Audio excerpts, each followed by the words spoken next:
मी second इयरला आहे. मी second इयरला असता वेळेस फोर्थ सेमला करोना लागला. आणि करोना लागला आणि काही जण असे एकदम सुस्त पडले की नाही आता काय करोना आहे, पेपर ऑनलाईन होतील किंवा ऑफलाईन होतील, जे काय होईल MCQ होतील. मी त्या संधीचा फायदा घेतला आणि मी त्यावेळेस बँकिंगची प्रिपरेशन चालू केली. आता बँकिंग हे सेक्टर खरं पाहिलं तर थोडं हेडॅक जास्त येते. 1-1.5 वर्ष केलं मी. त्याच्यानंतर BSc पास झालो. BScचा ग्राफ माझा असा वाढला, म्हणजे जे मला 10वी-12वीला 65% होते ते 76 झाले. 76 झाले. आता याच्यानंतर काय करायचं? तर माझं म्हणणं सरळ होतं की मी बँकिंगचं 1-1.5 वर्ष दिले. आता माझं कंटिन्यू करण्याची इच्छा होती, पण पप्पाचं म्हणणं होतं की नाही तू MSc. मग तिथून वाटचाल जी सुरू झाली. MScला पण माझं हेच होतं, MSc कंप्लीट करायची, नंतर बँकिंग करायची, RBIचे पेपर द्यायचे. त्याच्यानंतर RBIचा एक पेपर दिलता मी ज्यावेळेस BScमध्ये होतो लास्ट इयर. त्यावेळेस RBI अटेंडंट नावाची एक पोस्ट निघते. जर तुम्हाला माहिती नसेल तर तुम्ही त्या टचमध्ये राहा. की त्याचा क्रायटेरिया असा आहे की तुम्ही 12वी पास असायला पाहिजे, पण तुमची डिग्री झालेली नसायची. म्हणजे तुम्ही प्रोग्रेसमध्ये पाहिजे, डिग्रीच्या 3rd year, 2nd year, 1st year कोणत्याही वर्षात असू शकते. आणि ती पोस्ट फक्त 3 वर्षांनी एकदा. आणि RBI मध्ये जॉब करणं म्हणजे जॉब नाही. ते साधा कारकून असो, कोणताही असो, RBI एक ब्रँड सरळ सांगा. तर त्या पेपरमध्ये पण मी राहून गेलो, तिथं नाही झालं. त्याच्यानंतर MScला यशवंत महाविद्यालय नांदेड, तिथे गेलो. स्टार्टिंगचे काही दिवस वाटले की काय आपण करतोय, पण नंतर असं वाटलं की नाही आपलं पोटेन्शियल आपण करू शकतो. जसं मी फर्स्ट सेम दिलं. फर्स्ट सेम मला वाटतं मी माझ्या कॉलेजमधून 7 का 8 नंबरला होतो. आता माझी प्रोग्रेस सांगतो सगळी कशी आहे. तर मी first same 7-8 number, second same 3rd 4th number, त्याच्यानंतर 3rd सेम 2nd नंबर आणि लास्ट सेम युनिव्हर्सिटी टॉप 93.6%. सुरुवातीमध्ये विद्यापीठाचा मी टॉपर राहिलो, पण काही कारणामुळे म्हणजे त्यांचे काही नियम होते की बाबा तुम्ही पेपर रिचेक नाही करायला पाहिजे. मला एक जेनेटिक्सचा पेपर होता आणि जेनेटिक्सच्या पेपरमध्ये मला माहिती होतं की मी 50 नाही 75-50, कारण की तो पेपर मला इझी जायचा. पण आता माहिती नाही का 31 मार्क्स पडले. पेपर रिचेक केला. रिचेक केल्यानंतर 50 मार्क्स झाले, त्याचे 90 मार्क्स वाढले. 90. तिथून त्याचं म्हणणं होतं की तुम्ही रिचेक नाही करायला पाहिजे. मग ते अशी संधी गेली की मला असं वाटलं की पप्पा मान वर करेल, पप्पा असं म्हणजे एकदम थाटामाटात राहते. कारण की गोल्ड मेडल म्हणजे पूर्ण आपले 4 जिल्ह्यातून फर्स्ट येणं, म्हणजे नांदेड, हिंगोली, परभणी आणि लातूर. तर तिथे गेलं. आणि त्याचं दुसरं एक कारण होतं की इन्स्पायर नावाची फेलोशिप भेटते PhDचं, मला ती पाहिजे होती. तर ती पण गेली. त्याच्यानंतर मी 4-5 दिवस आपल्या डिपार्टमेंटला पण आलो, शिकवायसाठी चालतो. तर त्यावेळेस जास्त काही नव्हतं, म्हणजे ॲडमिशन झालं होतं. तर 4 दिवसात मी म्हणलं आपली फक्त MSc आहे, आपण क्वालिफाईड नाही, काही नाही, आपण किती दिवस करणार आहे. ज्यावेळेस आपण क्वालिफिकेशन होईल त्यानंतर आपल्याला स्वतःहून सर बोलवतील, सगळेच बोलवतील, कारण की ते क्वालिफिकेशन मॅटर करतं. ज्यावेळेस तुम्ही सिलेक्शनवर जाता होतं क्वालिफिकेशन जास्त मॅटर. सरळ मी पुणेला गेलो. IFS नावाची एक अकॅडमी, IFS जे की लाईफ सायन्समध्ये सगळ्यात फेमस आहे. लाईफ सायन्समध्ये म्हणजे जेवढे पण लाईफ सायन्सच्या ब्रँचेस आहेत त्याच्यासाठी एक पेपर असतो जो सेटचा आणि नेटचा. तर त्याची प्रिपरेशन केली.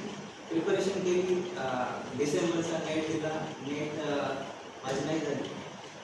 त्याच्यानंतर मी खूप साऱ्या एक्झाम दिल्या. मी सांगतो की मी बँकिंगच्या 30+ एक्झाम दिल्या. 30+ एक्झाममध्ये फेल आहे. MBA CETच्या 3 वेळेस पेपर दिला. MBA CET 85% आहे, 91% आहे आणि 88% आहे. त्याचे काहीच नाही. 98.99.56ला कुठे जाऊन एक चांगलं कॉलेज भेटलं, ते पण फेल झालं. त्याच्यानंतर लाईफ सायन्सचा टिफर नावाची एक असते, त्याच्यात मार्क असते, गेट असते, नेट असते, त्याच्यानंतर सेट असते, DBT असते. एवढ्या ऑपॉर्च्युनिटीज लाईफ सायन्समध्ये बाकीच्या डिपार्टमेंटला जास्त नाही. जसं की केमिस्ट्रीचं झालं आहेत, असं नाही की नाही आहे, पण as compare to life science, कारण की लाईफ सायन्स ब्रँच नव्हती तुमच्या लाईफ सायन्समध्ये. मग बॉटनी येते, झुलॉजी, मायक्रो येते, सगळं. त्याच्यामध्ये मी जवळपास 10+ एक्झाममध्ये फेल झाले. हे सक्सेस जे भेटले ना ते मागचे जेवढे फेल्युअर आहे त्याच्यापासून भेटले.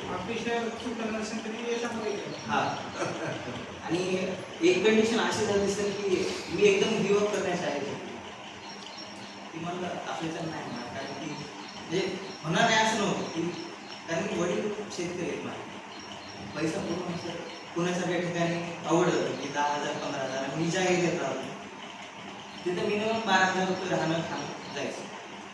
तर मग घरच्यांचा सपोर्ट होता थोडा, आजी आजोबाचा होता, वडिलांचा थोडाच होता. मग असंच करत ज्यावेळेस फेब्रुवारीमध्ये असं वाटलं की नाही आता सोडून द्यायला पाहिजे, घरच्यांनी सपोर्ट केला नाही अजून थोडे दिवस काढायचंच आहे आपल्याला. आणि आता तुमच्यासमोर सेट क्वालिफाईड आहे आणि यश येतं, फक्त आपण गिवअप नाही करायचं. गिवअप केलं ना काहीच नाही. तुम्ही गिवअप केलं तुमचे मागचे 2-3 वर्ष जेवढे घातले त्या विषयामध्ये किंवा त्या एक्झामच्या प्रिपरेशनमध्ये काहीच नाही. तर तेवढं सांगू की गिवअप कधीच नाही करायचं. मुली असो मुलं असो, मुलाला आता मुलाची संख्या खूप कमी नाहीच असं माझ्या एकच आहे सध्या. आणि मी ज्यावेळेस MSc मध्ये होतो माझी पण कंडिशन अशी होती की 60ची बॅच होती, 60 जणांची.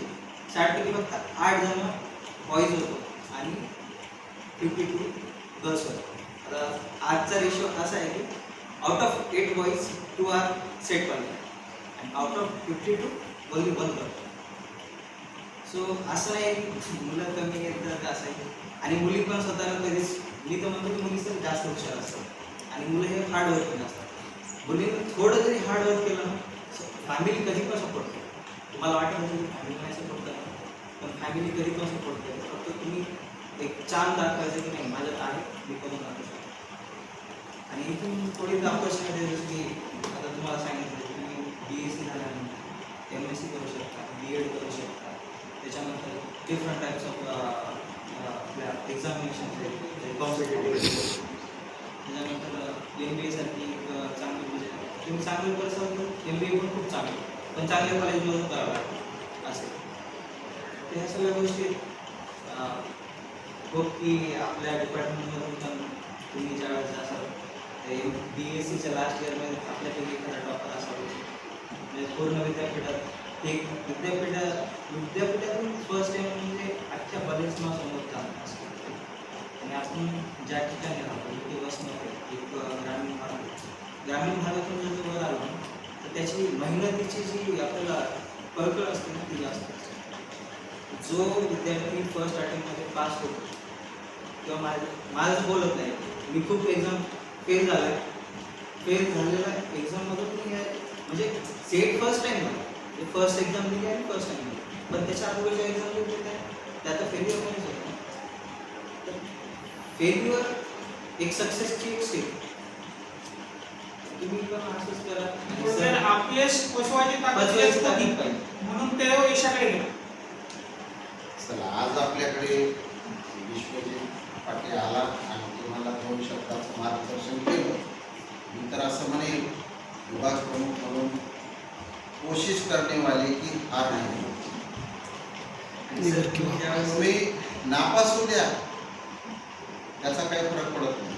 नसून माझा पेपरच राहिला बसली रडत रडायचं नाही, ते आपलं अपयश असतं. पण आपण ते पचवल्यानंतर आपल्याला यश मिळतं. म्हणून आपण सुरुवातीला प्रयत्न करायचे. कुठल्याही गोष्टीचे करा, तुम्ही कोणत्याही परीक्षेचे करा, तुम्हाला जे वाटतं. मी म्हणालो की समजा फक्त हीच परीक्षा केली पाहिजे आणि कदाचित आपलं नशीब नाही की त्याच्यामध्ये क्वालिफाय होण्याचं, आपल्याला तो जमत नाही कदाचित, म्हणून त्याच्याकडे नाही पळायचं. आपल्याला खूप फील्ड आहे ना ओपन, एवढी लाईफ सायन्सची पूर्ण ब्रँच आहे. कुठेही जा तुम्हाला निश्चित यश मिळेल. आज आपल्याकडे दोघंही आले, त्यांचे वडीलही आले. विशेष करून त्यांच्या वडिलांचे आभार आणि स्वागत. का तर त्यांनी इथपर्यंत शिकवलं आणि आज आपल्या पाल्याला आपल्या समाजासमोर उभं राहण्यापर्यंत तयार केलं.